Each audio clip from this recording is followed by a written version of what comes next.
Hey everybody, welcome back. Let's do that over.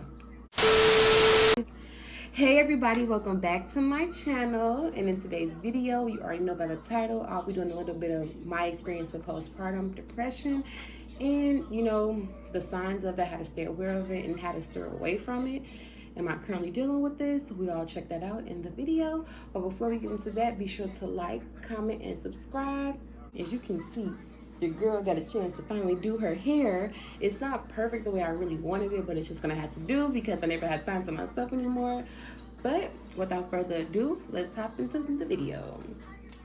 So guys, postpartum depression is a whole different spiral of things, feelings. You really don't know how to feel. My personal experience with postpartum depression, they say you don't feel it until about 6 weeks after or 4 weeks after. I honestly feel like I felt it very quickly, about 3 weeks. And I honestly feel like postpartum depression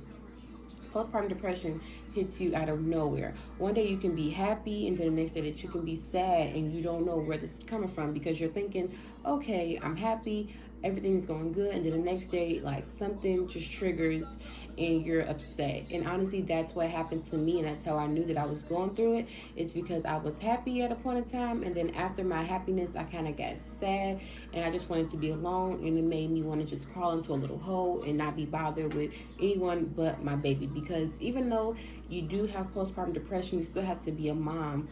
And I think that's what, one second. Okay. So I think with being a mom, it does, we feel it doesn't stop. We're always on the go. We're always moving. And that's honestly how I felt with myself. I felt like I never have time to myself anymore. Everything is new for me. I never have been a mom. This is my first baby. So everything is just a lot going on. And I'm here every day with her for the next 6 weeks. And I'm just doing the same thing over and over and over again. And repetitive stuff, it really gets like tiring, and you want to do more, but unfortunately you can't do more because you have to stay in the house because your baby is so little and they can't go out until about 6 weeks. And that's the part that really hit me hard, is because I do not like staying in the house.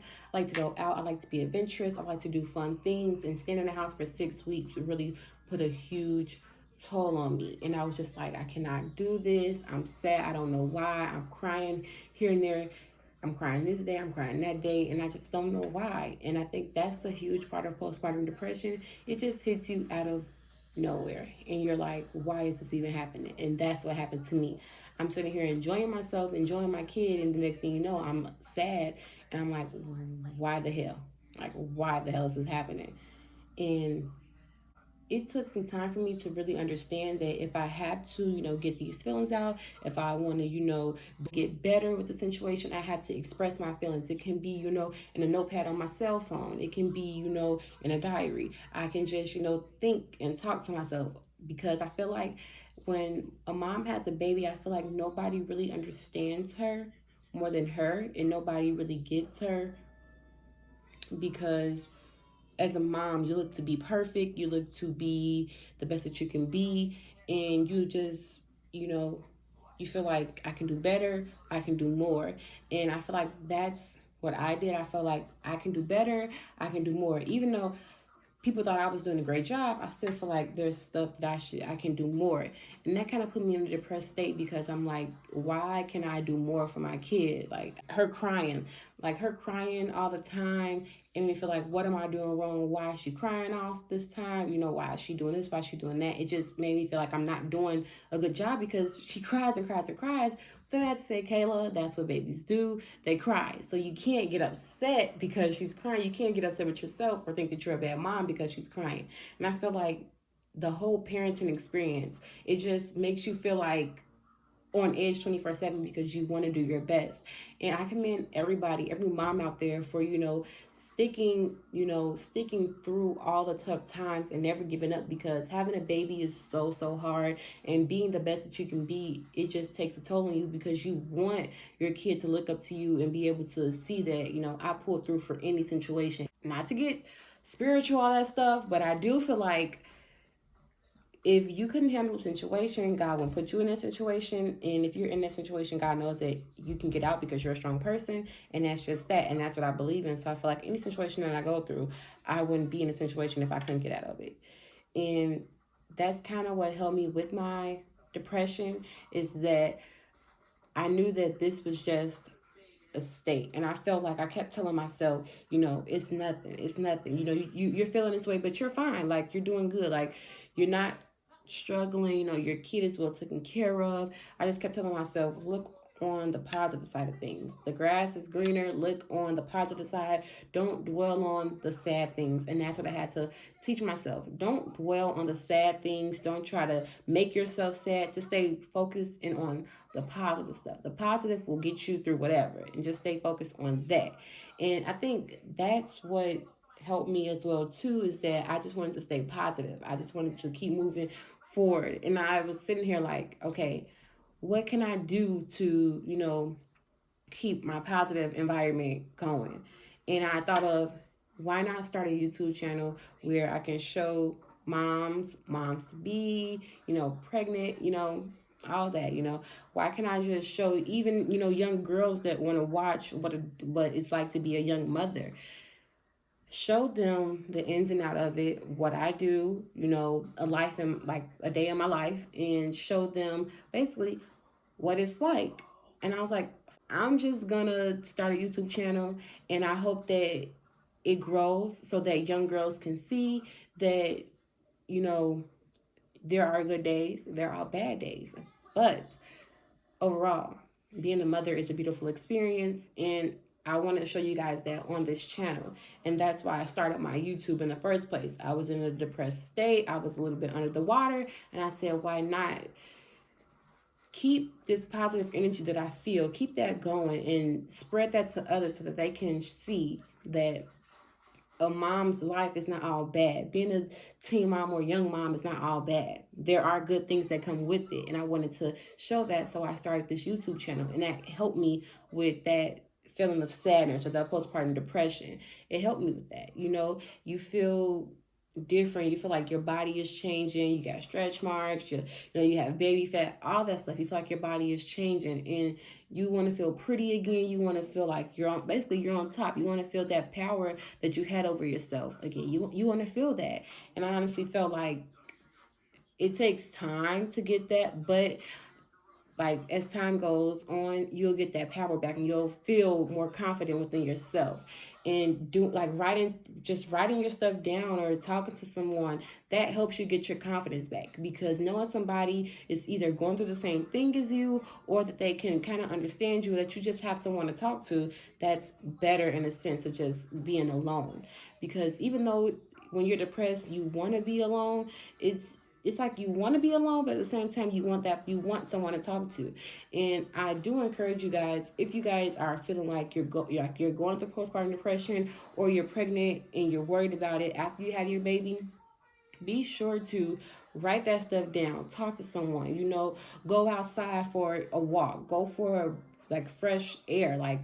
Be able to just open your mouth, and don't be afraid to say how you feel, because if you keep all that bottle inside, it's not going to help. And honestly, I think that's a huge part too, is that you want to be able to talk. You want to be able to say how you feel and speak on how you feel. And as moms, we feel like, well, I know as a mom, I feel like I am the type of person that tries to avoid confrontation. I don't want to really step on anybody's toes. But then as a mom, I got to speak up and say what I got to say. I can't let nobody just walk over me, because I don't want her to see that people just walk over my mom and she don't do anything about it. That's not what I'm about. And I don't want her to, feel that way. I don't want her to think that's acceptable. So I try to open my mouth and speak on how I feel more. And that's important when you're going through this, is that you want to speak on how you feel and write those feelings down, and take steps, basically. Take those steps to get over this and overcome it, so that you can feel more in control of your life. Because when you just have a baby, it's like everything is out of your control, and you're just going with the flow. And it's important to just take steps, just take baby steps. It might take longer, it might take a shorter time for people. Everybody is different. But as long as you're taking those steps to get back to where you were, you'll be okay.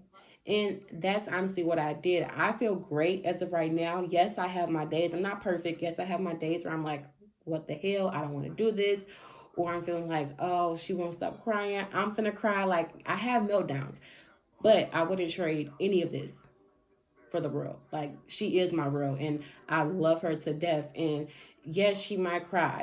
Yes, I might feel like freak, like I'm sick. I just need a break. But no, I don't get a break because I'm a mom and I love doing this. I love being with her. So it's okay.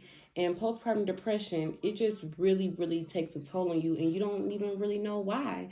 And it's important, like I said, it's important to take time for yourself. Don't feel bad. It's okay to just breathe. And, you don't want to take that anger out on your kid. Like, you want to be able to just breathe, come back, and be better.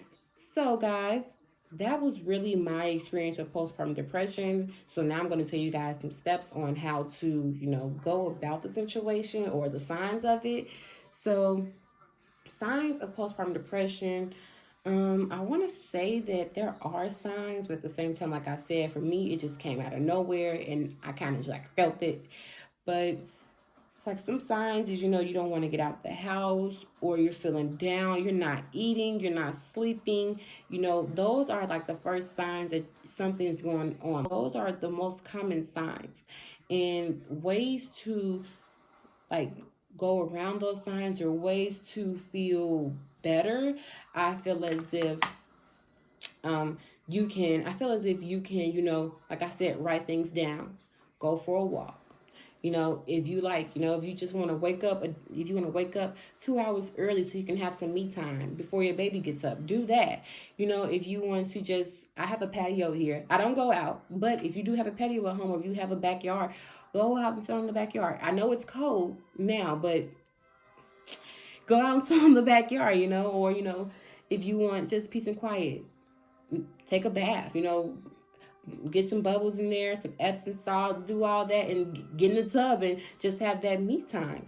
And I feel like those little things we appreciate a lot, because that gives us time to collect ourselves and get ready for whatever's going to be thrown at us within the next few hours.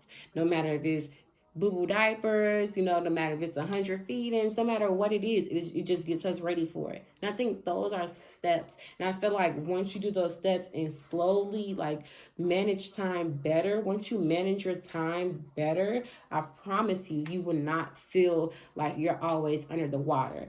Now that I'm managing my time a little better, she's getting older, so I'm able to hurry up and do this and do that. And I'm able to like put like a little fort I make for her, put that around her, make her a bottle. I don't have to hold her, make her a bottle, and I'm able to eat my food and rock her at the same time. I'm able to do that stuff that I didn't do before. And I just want you guys to take all this information in. I know I said a lot, and I know I kind of rambled a little bit. I was not trying to ramble. I was just trying to say everything about how I felt about my postpartum and give you guys insight on postpartum. I was just trying to do that for you guys and not ramble too much. So I'm sorry if I ramble, but when you talk about certain things like this, it's hard to not ramble because it's so much that goes into it and it's so much that goes on.